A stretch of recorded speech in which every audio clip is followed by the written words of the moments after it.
What's up, everybody? Welcome back to ABC Acres. This is Justin, and we are starting out in the buck field today.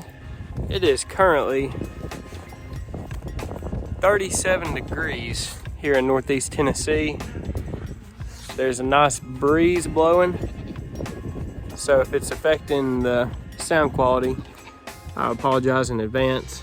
We have some hopefully exciting news, and we're going to kind of lay out this timeline for you guys. Let's go. I told you guys in past video that this guy is officially out of dates. He hopefully has bred all of our does for spring. We're gonna tell you guys when the babies are due. We have made it to the doe field with all the ladies. And we're gonna start with this girl. So Maple was the last goat to have babies this past spring. She was several weeks behind all the other does, and she gave us twin boys last year. It would be really nice if this year we could at least get one doe out of her. Last year, between all of our does and 15 kids, I think, we had like 2 or 4 doe kids. The rest of them were bucklings. So hopefully nowhere to go but up with having more doelings this year than last year. But Maple had those 2 bucklings, and she actually had triplets the year before. So chances are we'll get 2 or 3 out of her this year. Her due date is February 26th, and that's the earliest we've had any kids on the ground here, so it could be interesting. Hopefully temperatures cooperate because we don't have electricity in the barn, but we'll just make the most of it. Next up on the kidding order will be Clover and Poppy. So this is just Poppy's second kidding, and last year she gave us a huge buckling and a really pretty doeling. So I expect 2 or 3 from her this year. That's what we hope for out of her. Clover, if you followed us on our YouTube journey or social media, this girl right here is a heavy hitter. So we've had her for 2 kidding seasons. The first year she had 4 kids. She had 2 doelings, 2 bucklings, and this past year she had 5 babies. She had quintuplets. So this year I expect at least 4 or 5. Maybe she could go for 6. The record for Nigerian dwarf babies born from one mother is 6 or 7. So she's getting pretty close if she keeps on the same trajectory the past couple years. But for her sake, we should probably just keep it around 4. Okay, I'm going to step inside here for a minute because it is pretty chilly out there. I need to get in here where I can block the wind for a few minutes. So next on the list will be Cinnamon and S'mores, and their due date is actually the day after Poppy and Clover. So they'll be due March 14th, and Cinnamon has had twins every year we've had her, and she's alternated between twin doelings and twin bucklings. So maybe we'll get lucky, and this year we'll be back to twin doelings.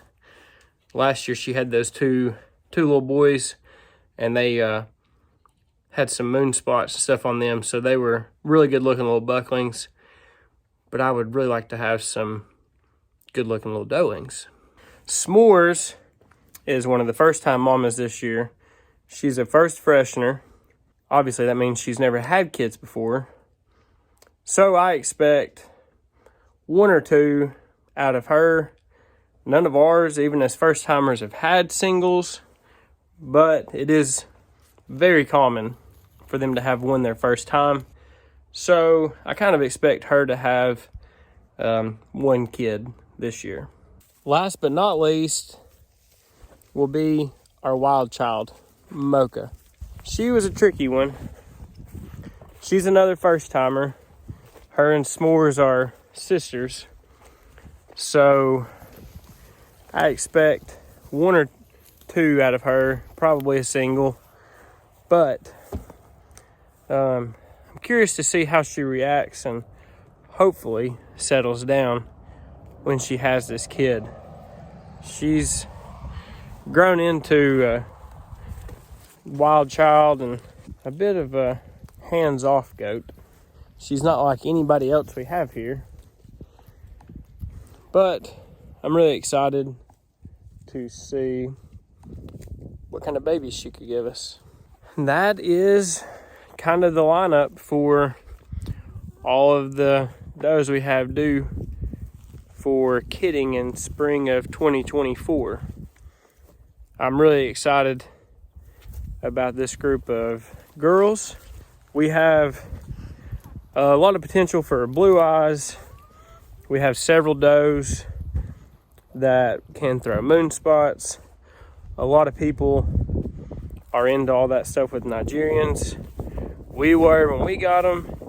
I'm trying to get out of that and be more into the quality and conformation of the goat. But I get it, and at the same time, when it comes time for selling these babies, we got to have something that people want to buy. So some people are looking for good conformation and heavy milkers, and some people are just looking for a really cute pet goat to run around in their field. We've got a good mix of unregistered pet, homestead quality animals, working on building up the register side to sell some high quality registered goats.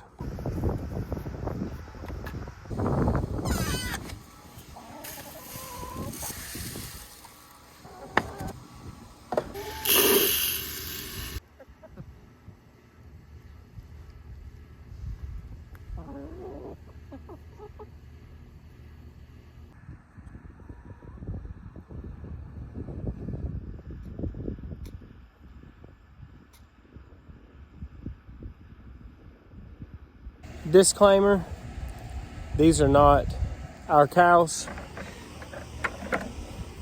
Those are Lee's family. Her papa and dad run these cows here. Might as well throw them in a shot every once in a while. Those three calves are laying back there, taking it easy this afternoon. That's all we got for the video today. Just wanted to fill you guys in on when we've got goat babies coming. That way you can be on the lookout for videos for that. Obviously none of this is set in stone because we don't ultrasound. So all I have that I'm going by is they haven't cycled back into heat. So I'm going to take that as a good sign. I know the kids are super excited for that time of year, but this year will be extra hectic because our baby is due right in the middle of that. Thank you guys so much for all the support and watching our videos. We really appreciate it. Don't forget to like and subscribe. We'll see you guys in the next video. Hope you have a great day. God bless.